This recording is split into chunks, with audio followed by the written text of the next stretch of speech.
Welcome to my presentation on the topic Lev Vygotsky, a seminal figure in curriculum development. Firstly, to introduce myself, I am Zangmo, taking Masters of Education and Master of Business Administration. Here in this presentation, we will be examining Vygotsky's key ideas and their relevance to the modern education.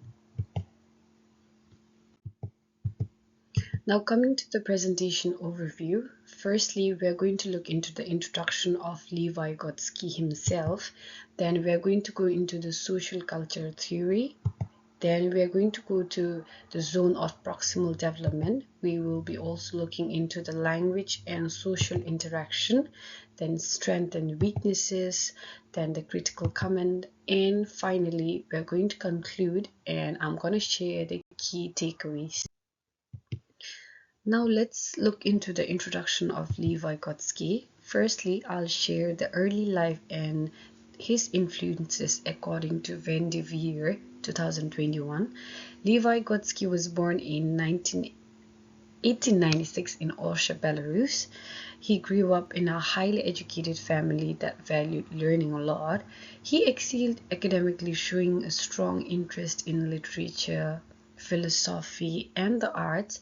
After attending secondary school in Gomel, he studied at Moscow State University, initially in medicine, but later he switched to philosophy and history. His diverse academic background and engagement in intellectual circles deeply influenced his later work in psychology and education. Now coming to the key works and his achievements. According to the Frowley 1989, Lev Vygotsky's most influential work, The Thought and the Language, delves into the intricate relationship between cognitive process and the linguistic expression. In this seminal book, Vygotsky introduces the concept that thought and speech develop independently in early childhood, but it becomes interconnected as a child grows. He argues that language plays a crucial role in shaping the thought, facilitating complex cognitive functions and enabling abstract thinking. Now, coming to the third one is the impact on curriculum development. According to the Kozolin 1990, Vygotsky's ideas have profoundly transformed educational theories and practices. His concept of the ZPD, that is the zone of proximal development, has reshaped our thinking and understanding of the role of teachers and the importance of scaffolding in learning. Now last one is the tragic end. Vygotsky was diagnosed with tuberculosis and died tragically at a very young age of 37. His legacy continues to inspire the education and researchers worldwide.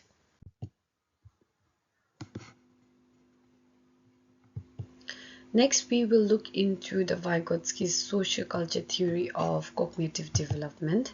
First one is his theory. Lev Vygotsky emphasized the critical role of social interaction in the cognitive development. He proposed that the learning is a fundamentally social process occurring through the use of cultural tools and the relationship individuals form within their communities. So according to Dairy 2013, Vygotsky's theory highlights that cognitive functions are rooted in social interactions and that culture context significantly shapes the way individuals think and learn.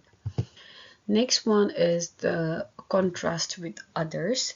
So according to Al-Qudiri 2022, Lev Vygotsky's theories differ significantly from Jean Piaget's by emphasizing the social and cultural dimension of cognitive development, while Piaget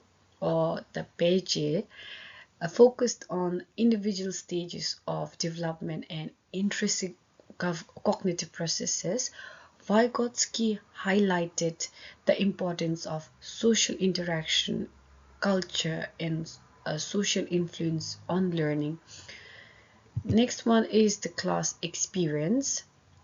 As a teacher, I saw Vygotsky's theories reflected in my classroom through the collaborative activities and culturally diverse discussions. These interactions enhanced learning and fostered a deeper understanding of different perspectives by encouraging the students to work together and to share their culture experiences.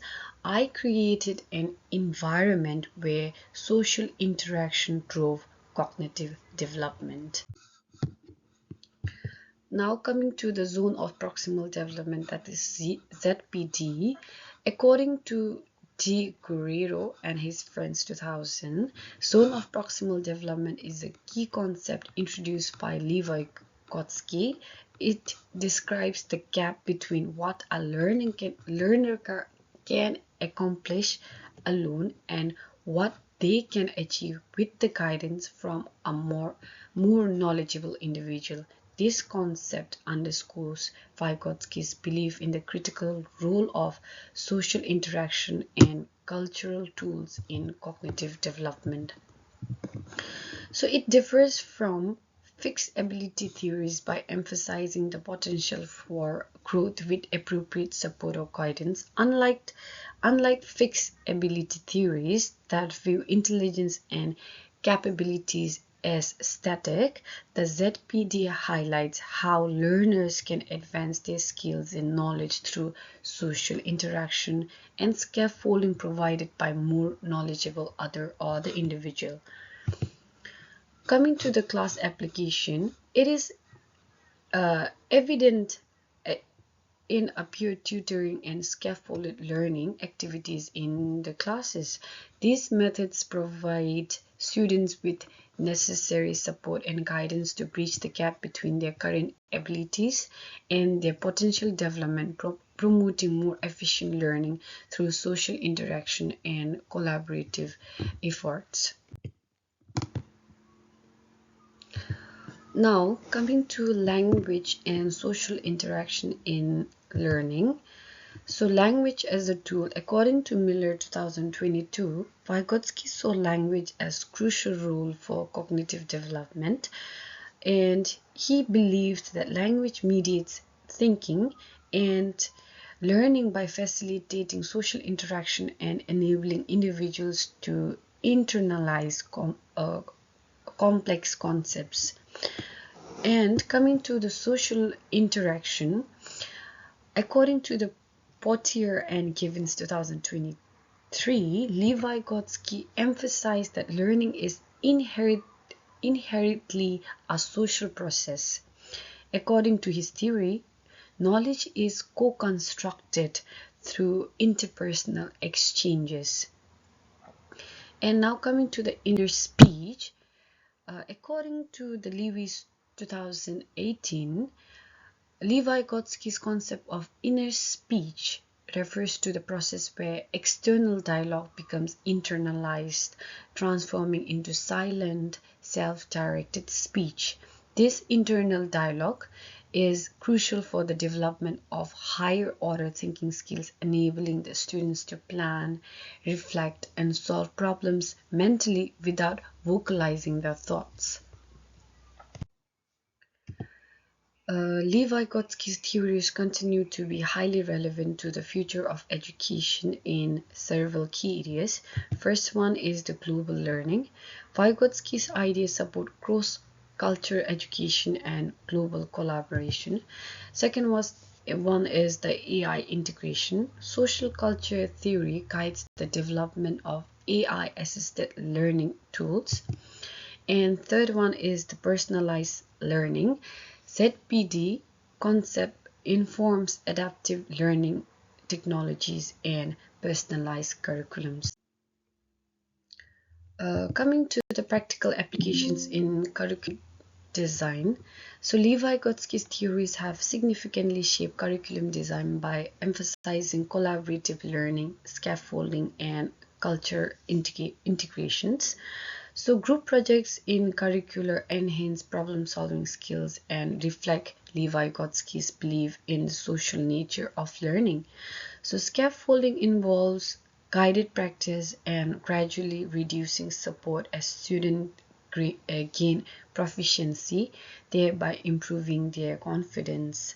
Additionally, integrating diverse content increases cultural awareness, aligning with Vygotsky's emphasis on culture context in learning. Now, coming to the strengths and weaknesses. So, Lev Vygotsky's theories present several strengths in education. His emphasis on the social context of learning highlights the importance of social interaction and collaborative efforts in cognitive development, leading to enhanced problem-solving skills through group projects.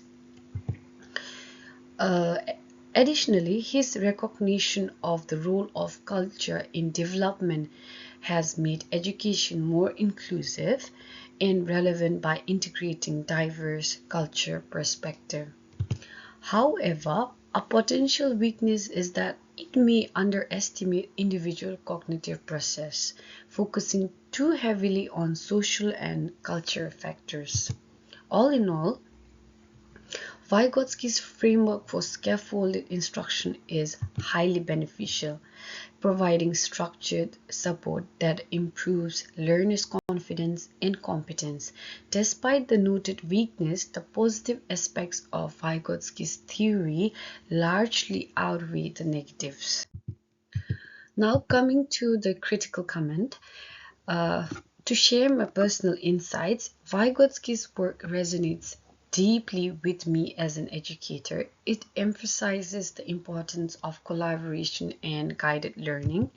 So, coming to the practical application, I incorporate his principles into my teaching by fostering group projects, peer-to-peer learning, and providing individualized support. Coming to relevance to today's curriculum, his ideas remain relevant in today's diverse and technology-driven learning environments. So now finally coming to the conclusion and key takeaways. So in this presentation, what we have gone through is the social learning, the way in which we recognize the importance of collaboration and culture context in education. We have also looked into ZPD application, designing a curricular with scaffolded learning experience and appropriate challenges. And we have also looked into the future relevance, applying Vygotsky's ideas to the emerging educational technologies. So these are the references that I have used in this presentation. The references continue here as well. So with this, thank you so much. I have come to an end with this presentation. Thank you so much for listening. Have a good day.